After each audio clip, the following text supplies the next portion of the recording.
when you are telling yourself that you've given up on walking every day, given up on perhaps eating healthy, given up on your meditation practice or workout at the gym, or even meeting up with friends and doing something that's socially healthy for you.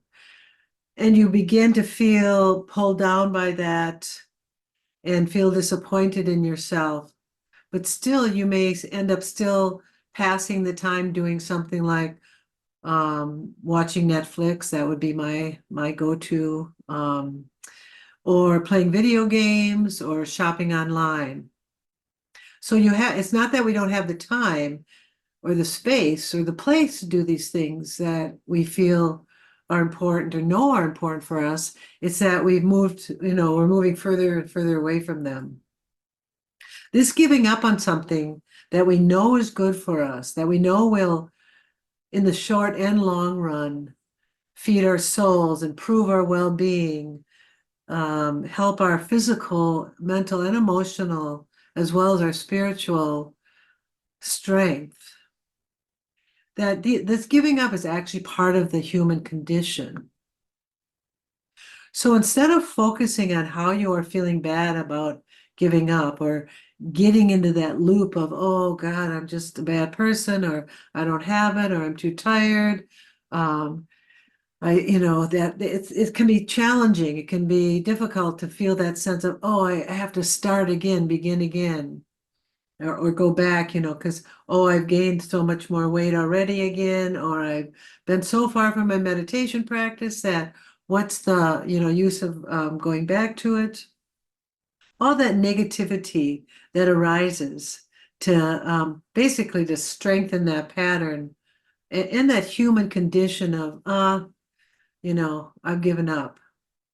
So instead of focusing on how we are feeling bad about having given up, remind yourself, bring to mind what you have to return to.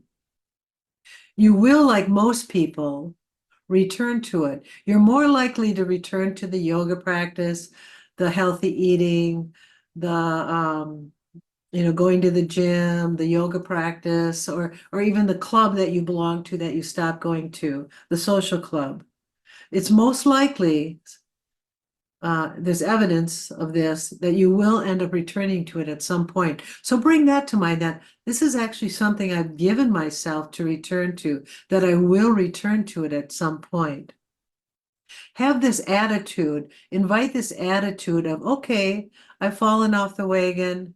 I was 11 months into my sobriety, almost was getting 12-month medallion, or I was eating healthy for 3 months and I gave up. Or I was just starting something and I gave up. Because remember, you have given yourself something to return to. And you even have memory, somatic memory, physical memory, emotional memory of how good it felt when you went or did that practice. So this is really something. You can and will return to it. So be it something social or pleasurable that is good for you, like a book club or biking club, or something that's spiritually valuable to you, like attending a meditation group, having a yoga practice. Remembering that and returning to it in your mind first, saying, I have this to return to. I know I will return to it. So focus on what you've given yourself to return to. Even be a little bit proud of that or happy about that, content with that reality, that also you're likely to return to it. More likely you will than you won't. Again, remember how good it felt to be involved in your yoga practice, or to be sober, or to be involved in that walking club. And hang out with that positivity and that intention of doing what feels good. And trust that you will return to it. Trust that you will return to it, and maybe even today. This attitude of knowing, this commitment to return to what truly nourishes you, will make the gaps of giving up smaller and smaller.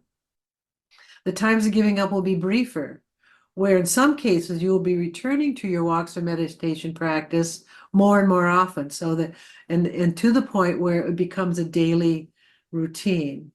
And it's healthier to stop the daily routine of walking or meditating or the weekly routine of meeting up with, friends at a particular club than it is to stay off that particular commitment. When we are returning to these practices, we are actually returning home to self.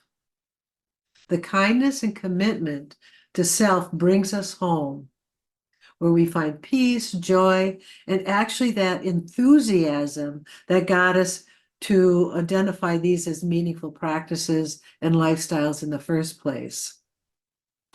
So practice this kindness, this attitude of this, I have given myself something to return to. I will return to it eventually, and maybe today will be the day I'll return to it.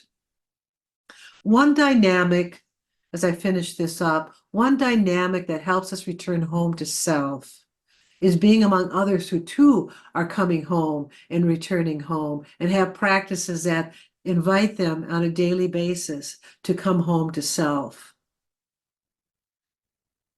So Karina Stevenson and I will be offering 5 weekends starting in April, the third weekend in April, 5 weekends in the coming year. What we're calling it is coming home to soil and self, or soil and soul, coming home to soil and soul.